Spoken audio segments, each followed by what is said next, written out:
저와 번갈아 교독하고 마지막 절 함께 읽겠습니다. 우리가 구조된 후에 안즉 그 섬은 멜리데라 하더라. 비가 오고 날이 참에 원주민들이 우리에게 특별한 동정을 하여 불을 피워 우리를 다 영접하더라. 바울이 나무 한 묶음을 거두어 불에 넣으니 뜨거움으로 말미암아 독사가 나와 그 손을 물고 있는지라. 원주민들이 이 짐승이 그 손에 매달려 있음을 보고 서로 말하되 진실로 이 사람은 살인한 자로다. 바다에서는 구조를 받았으나 공의가 그를 살지 못하게 함이로다 하더니 바울이 그 짐승을 불에 떨어 버림에 조금도 상함이 없더라. 그들은 그가 붙든지 혹은 갑자기 쓰러져 죽을 줄로 기다렸다가 오래 기다려도 그에게 아무 이상이 없음을 보고 돌이켜 생각하여 말하되 그를 신이라 하더라. 이 섬에서 가장 높은 사람 버블리오라 하는 이가 그 근처에 토지가 있는지라. 그가 우리를 영접하여 사흘이나 친절히 머물게 하더니 보블리오의 부친이 열병과 이질에 걸려 누워 있거늘 바울이 들어가서 기도하고 그에게 안수하여 낫게 하매 이러므로 섬 가운데 다른 병든 사람들이 와서 고침을 받고 호환 예로 우리를 대접하고 떠날 때에 우리 쓸 것을 배에 실었더라. 아멘.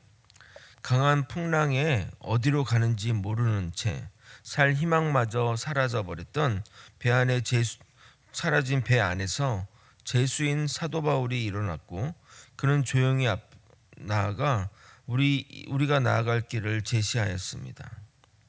대부분의 사람은 처음에는 반신반의했지만 모두 그의 말을 따라 움직였습니다. 심지어 로마 군인까지 말입니다.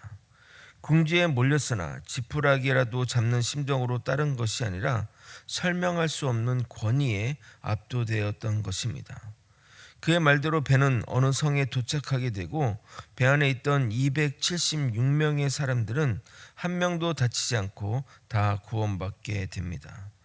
알렉산드리아 배의 구원자가 성령님의 인도함을 받는 바울이었기에 모두가 살았듯이 우리의 인생의 구원자 되신 주님을 따라 살아가는 저와 여러분이 되시길 예수님의 이름으로 소망합니다.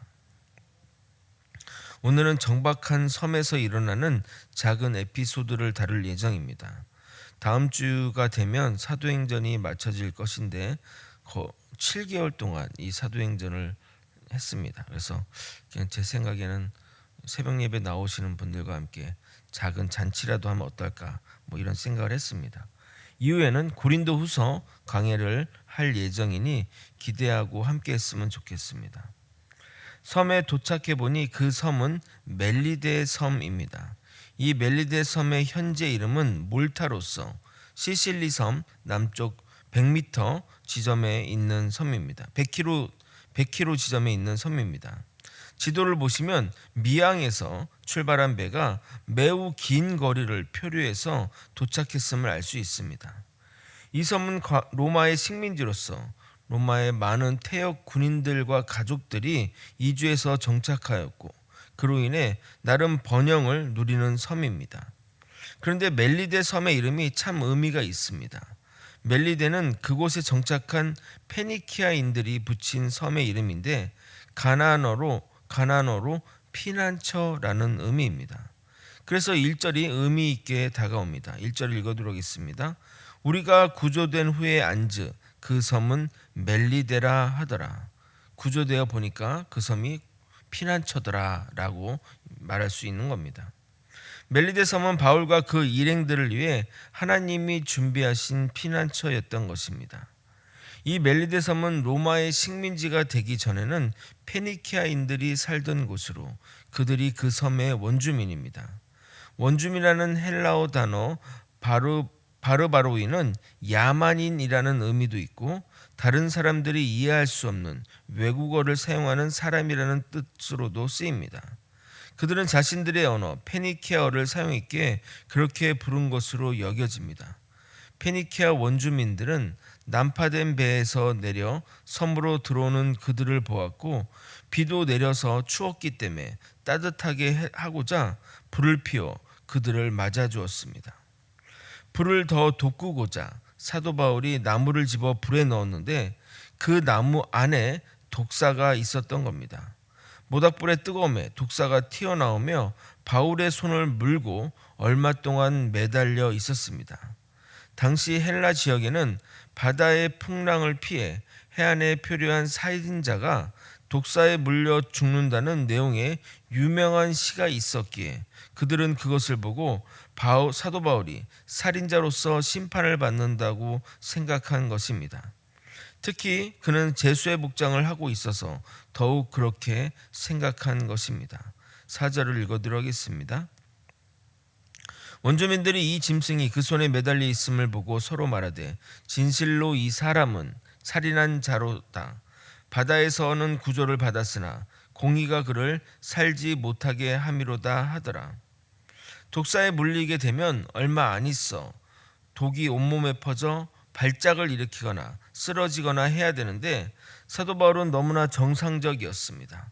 오랜 시간이 지나도 아무 일이 없자 그들은 이제 그가 신이라고 생각한 겁니다. 6절을 여러분이 한번 읽어보도록 하겠습니다. 함께 읽겠습니다. 시작.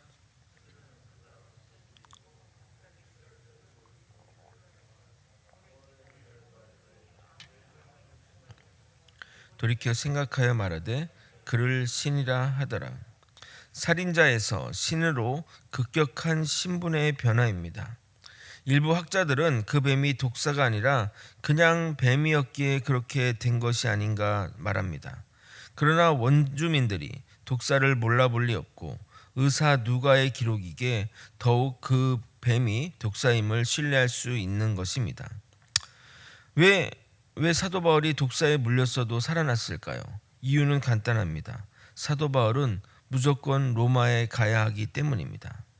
예수님이 사명자들에게 일어날 것을 예견했듯이 그 일이 실제 일어났습니다. 마가복음 16장 18절입니다.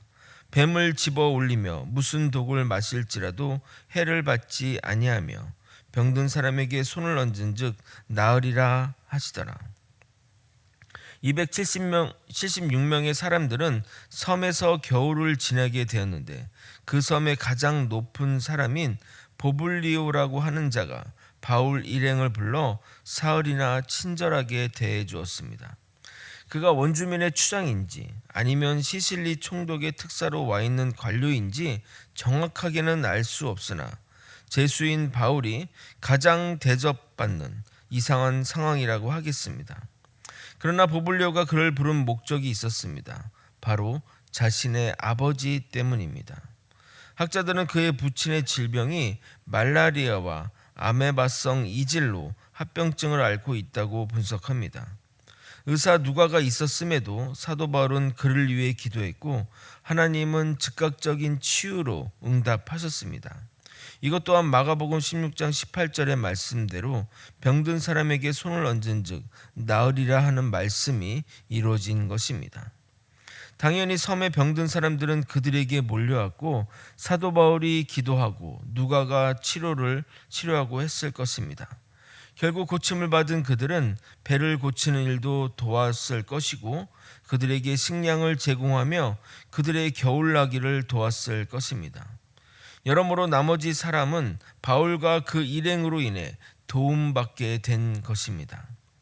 기록이 되어 있지 않지만 바울의 성격상 3개월 동안 가만히 있을 사람이 아니기에 분명 그들에게 복음을 전했고 많은 이들이 복음을 받아들였을 것입니다. 전승에 따르면 보블리오가 멜리데 섬의 최초의 감독이 되었고 순교하였다고 합니다. 그리고 멜리데 섬에는 초대교회 성도들이 박해를 피해 지하에 굴을 뚫고 살았던 카타콤이 발견됨으로써 멜리데 섬이 복음화되었다는 증거가 나오기도 했습니다. 그러므로 사도 바울이 펼친 이적은 단순한 이적이 아닙니다. 그들을 복음화하기 위한 하나님의 놀라운 이적인 것입니다. 3개월이면 사람이 변합니다. 가끔 30년이 넘게 믿어도 변화되지 않고 그대로 있는 사람들을 종종 봅니다.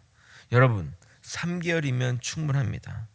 우리 모두 변화되어 주님의 일꾼으로 바로 서길 예수님의 이름으로 소망합니다. 말씀을 정리하겠습니다. 사도 바울이 멜리데 섬에서 3개월 동안 짧게 체류했지만 그는 복음 전파에 애를 썼습니다. 그런데 그들은 말이 잘 통하지 않았기에 하나님이 이적을 집중적으로 행하신 것입니다. 하나님이 행하신 일에는 이유 없는 것이 하나도 없습니다. 그렇게 뿌려진 씨가 열매를 맺어 멜리데 섬은 복음화가 되었습니다. 물론 그 열매를 바울과 그 일행들은 볼 수 없었지만 말입니다. 이제 사도 바울은 로마로 갑니다. 그곳에서도 복음의 씨앗을 뿌리지만 그들은 그 열매를 보지 못하고 순교하거나 죽을 것입니다. 그러나 그 씨앗이 어려운 환경 속에서도 자라 로마를 변화시키는 열매로 성장하게 됩니다. 우리가 하는 작은 행동을 결코 작게 여기지 말길 바랍니다. 저는 거제에서 씨를 뿌리는 마음으로 사역합니다. 저나 여러분이나 그 열매를 보지 못할 수 있습니다. 그러나 주님이 이끌어 가실 것이기에 열매를 보지 못할지라도 끝까지 씨를 뿌리는 저와 여러분이 되시길 예수님의 이름으로 소망합니다. 기도하겠습니다. 하나님 아버지, 멜리데서의 3개월의 시간 동안 하나님이 함께 하시고 또 그에게 놀라운 이적을 허락하심으로써 그 섬이 예수를 믿는 그런 섬이 되었습니다.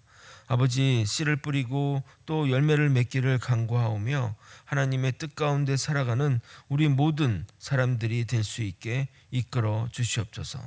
주님의 사명자 되기 원합니다. 주님의 사명을 따라 살아가는 우리 모두가 되게 하여 주시옵소서. 사랑이 많으신 예수 그리스도 이름으로 기도드립나이다. 아멘.